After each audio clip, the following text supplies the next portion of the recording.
এবার দুয়ারে তৃণমূল নেতৃত্বরা কথা বললেন সাধারণ মানুষের সঙ্গে। 28শে জানুয়ারি গাইঘাটা পঞ্চায়েত সমিতির ইছাপুর 2 নম্বর গ্রাম পঞ্চায়েতের অন্তর্গত বড়া কৃষ্ণনগর এলাকায় বাড়ি বাড়ি ঘুরে তাদের সঙ্গে কথা বললেন নেতৃত্বরা।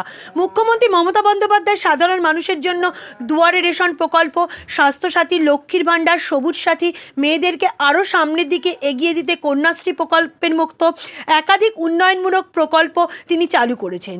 সঠিকভাবে সেই সুযোগ সুবিধা তারা পাচ্ছে কিনা তা জানতেই পথে নামলেন তৃণমূল নেতারা।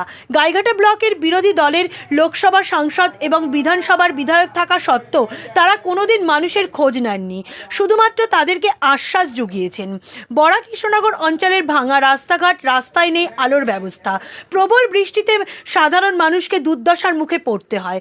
বনগাঁ শহর তৃণমূল কংগ্রেসের সভাপতি তথা বাগদার বিধায়ক বিশ্বজিৎ দাসের বক্তব্যে উঠে আসে সাধারণ গ্রামের মানুষ মার্চ পিটিশনের মাধ্যমে তাদের সমস্যার কথা তালিকা আকারে পঞ্চায়েত অফিসে জমা করুক। তিনি এই আশ্বাস দেন আগামী 1 মাসের মধ্যে তৈরি হবে পাকা রাস্তা। বিরোধী দল ধর্ম নিয়ে যে রাজনীতি শুরু করেছে তা অত্যন্ত লজ্জাজনক। অযোধ্যায় তৈরি হয়েছে রাম মন্দির, 2024-এ লোকসভা ভোটের আগেই দীঘাতে উদ্বোধন হবে পুরীর জগন্নাথ মন্দিরের আদলে মন্দির। বিজেপি কটাক্ষ করে বলেন লোকসভা ভোটে আসন দখলের এক নতুন পন্থা বর্তমান শাসক দলের। তাদের পাল্টা জবাবে উঠে আসে শুধুমাত্র জগন্নাথ মন্দির নয়, মুখ্যমন্ত্রী সাজিয়ে তুলেছেন সমগ্র বাংলাকে। তারকেশ্বর থেকে শুরু করে কালীঘাট, তারাপীঠ, দক্ষিণেশ্বর, সর্বোপরি ঠাকুরনগরকেও তিনি সাজিয়ে তুলেছেন। এক্ষেত্রে ধর্মকে রাজনীতিতে না আনাই ভালো। বনগাঁ সাংগঠনিক জেলা সভাপতি তথা বাগদার বিধায়ক বিশ্বজিৎ দাস জানান, মন্ত্রীর যে প্রকল্পগুলো মানুষের জন্য দিচ্ছেন তার সঠিকভাবে মানুষ তার পরিষেবা পাচ্ছেন কিনা, যদি কোথাও কোনো অসুবিধা থাকে নিশ্চিতভাবে আমাদের সঙ্গে প্রধান রয়েছে, অন্যান্য জনপ্রতিনিধি সবাই আমরা রয়েছি, সেইগুলো যাতে সরলীকরণ করে তাড়াতাড়ি তারা সেই সুযোগ সুবিধাগুলো পান, সেই জন্য আমরা মানুষের কাছে এসেছি। 12 বছরের উপরে মুখ্যমন্ত্রী রয়েছেন, বাংলার মানুষ দেখেছেন মমতা বন্দ্যোপাধ্যায়কে দেখে। একটা পুরীর মন্দির আদলে তৈরি করছেন, তার আগে তিনি যা যা করেছেন এগুলো মানুষ বলছে না। তারকেশ্বরের আমূল পরিবর্তন করেছেন, তারাপীঠের পরিবর্তন করেছেন, আমূল পরিবর্তন আমার দক্ষিণেশ্বরে করেছেন, কালীঘাটে করেছেন, এই ঠাকুরনগর যেখানে আমরা দাঁড়িয়ে আছি এই আদলে নানা রকমভাবে কামনা সাগর থেকে শুরু করে একটা মন্দিরের সংস্করণ, একটা রেলওয়ে স্টেশন যে মন্দিরের আদলে তৈরি করা, এগুলোর কোনো মূল্য নেই। অতএব যারা রাজনৈতিক দুরভিসন্ধি মানুষ তারা সবসময় সুযোগ সন্ধানী, তারা খুঁজে বেড়ান, কিন্তু বাংলার মানুষের জন্য কাজ করছেন মমতা বন্দ্যোপাধ্যায়।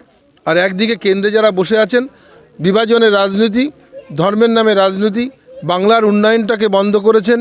আগামী দিন মানুষ জবাব দেবেন, যেভাবে গত বিধানসভায় জবাব দিয়েছেন লোকসভায় জবাব দেওয়ার জন্য প্রস্তুত আছেন। বন্দ্যোপাধ্যায়ের যে উন্নয়ন, সে উন্নয়ন মানুষের কাছে পৌঁছেছে। আমরা আজকে কোনো ভোট নেই, তবু জনপ্রতিনিধিরা মানুষের বাড়ি বাড়ি যে তাদের সুযোগ সুবিধা, তাদের অসুবিধার কথা, সুবিধার কথা আমরা শুনছি।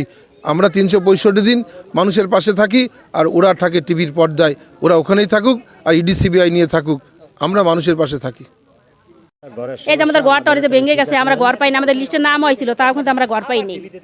তারপরে আমাদের এই রাস্তাটা হচ্ছে গিয়ে মানে বর্ষা নামলে আর মানে পাড়াই দিতে পারি না, আটু অব্দি কাদা হয়ে যায়, বিশাল সমস্যা হয় আমাদের। আলো নাই আমাদের রাস্তায়, অন্ধকার একদম, আমাদের রাস্তায় কোনো আলো নাই, কোনো খবর নাই, যাবে কল দিয়ে গেছে, জলও পাইনি আমরা এখনো। আমাদের স্বাস্থ্যসাথী কার্ড আছে, আমরা এসি কার্ড নাই, আর ঘর নাই, আর রাস্তা ঠিক নাই, এগুলো হচ্ছে সমস্যা। থাকলে আমাদের সুবিধা না, কিন্তু সবারই সুবিধা। 10 জন আসবে, 10 জনের সুবিধা, সবাই কোথা থেকে আসলো না আসলো অসুবিধা সুবিধা, রাস্তা থাকলে কিন্তু সবারই সুবিধা হয়। এছাড়াও সঙ্গে ছিলেন বনগাঁ সাংগঠনিক জেলা সহসভাপতি নরোত্তম বিশ্বাস, বনগাঁ সাংগঠনিক জেলা মহিলা তৃণমূল কংগ্রেসের সভাপতি তথা গাইঘাটা পঞ্চায়েত সমিতির সভাপতি ইলা বাগচি, গাইঘাটা পূর্ব ব্লকের সভাপতি শ্যামল সরকার, তৃণমূল নেতা মনোজ কান্তি বিশ্বাস সহ আরও তৃণমূলের বিশিষ্ট নেতৃবর্গ।